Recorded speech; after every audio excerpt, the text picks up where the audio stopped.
അങ്ങനെ നമ്മളെല്ലാവരും കാത്തിരിക്കുന്ന എമ്പുരാൻ ഇനി 5 ദിവസം കൂടി മതി തിയേറ്ററിൽ വരാൻ വേണ്ടിയിട്ട്. റിലീസിന് മുന്നേ തന്നെ എല്ലാ റെക്കോർഡുകളും മറികടന്നുകൊണ്ടാണ് എമ്പുരാൻ തിയേറ്ററിലേക്ക് വരാൻ വേണ്ടി പോകുന്നത്.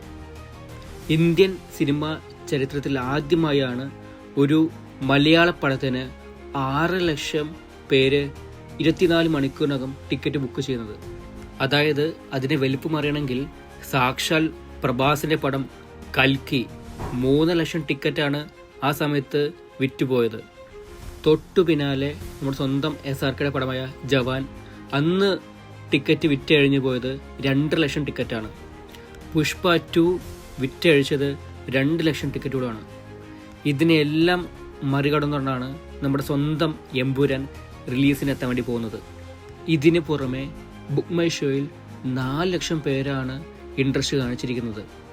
ഈ റെക്കോർഡെല്ലാം തന്നെ മറികടക്കാൻ വേണ്ടിയിട്ട് ഇനി ഒരു ഇന്ത്യൻ സിനിമയ്ക്ക് കൂടിയും പറ്റില്ല എന്നാണ് ലാലേട്ടൻ ആരാധകർ ഇപ്പോൾ പറയുന്നത്. ലാലേട്ടൻ ആരാധകരെല്ലാം തന്നെ ഉറ്റുനോക്കുന്നത് ഇനി ലിയോയുടെ റെക്കോർഡ് മറികടക്കുകയെന്ന് മാത്രമാണ്. 12 കോടി രൂപയാണ് അന്ന് കേരള തിയേറ്ററിൽ നിന്നും മൊത്തമായി അന്ന് കളക്ട് ചെയ്തു പോയത്. ഇതുവരെ വന്ന റിപ്പോർട്ടുകൾ പ്രകാരം ലിയോയെ എപ്പോഴേ എമ്പുരാൻ തൂക്കി എന്നാണ് പറയുന്നത്. കേരളത്തിൽ നിന്ന് മാത്രമായി എമ്പുരാൻ ഇത്തവണ നേടാൻ വേണ്ടി പോകുന്നത് 30 കോടിക്ക് മുകളിലായിരിക്കും ഫസ്റ്റ് ഡേ കളക്ഷൻ. എന്ന് പറഞ്ഞാൽ ലിയോയുടെ നേരെ ഇരട്ടി.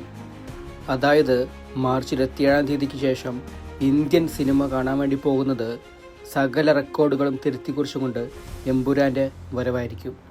അതായത് എമ്പുരാൻ ഒരു പോസിറ്റീവ് റിപ്പോർട്ടാണ് വരുന്നതെങ്കിൽ പിന്നെ കാണാൻ വേണ്ടി പോകുന്നത് ചരിത്രമായിരിക്കും. റിപ്പോർട്ടുകൾ പറയുന്നത് ശരിയാണെന്നുണ്ടെങ്കിൽ ക്ലൈമാക്സ് എൻഡിൽ വരാൻ പോകുന്നത് മമ്മൂട്ടിയായിരിക്കും. അതായത് ഖുറേഷി ഇബ്രാഹിമിൻ്റെ എതിരാളിയായിട്ട്.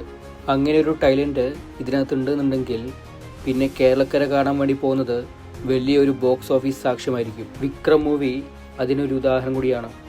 അങ്ങനെയെങ്കിൽ മലയാള സിനിമാ ചരിത്രത്തിൽ ആദ്യമായി 500 കോടി നേടാൻ വേണ്ടി പോകുന്ന ഒരു പടം എമ്പുരാനായിരിക്കും. മലയാള സിനിമയുടെ തലവര പോലും മാറ്റാൻ പോകുന്ന ഒരു പടം, ഒരു ബ്രഹ്മാണ്ഡ പടം തന്നെയായിരിക്കും എമ്പുരാൻ.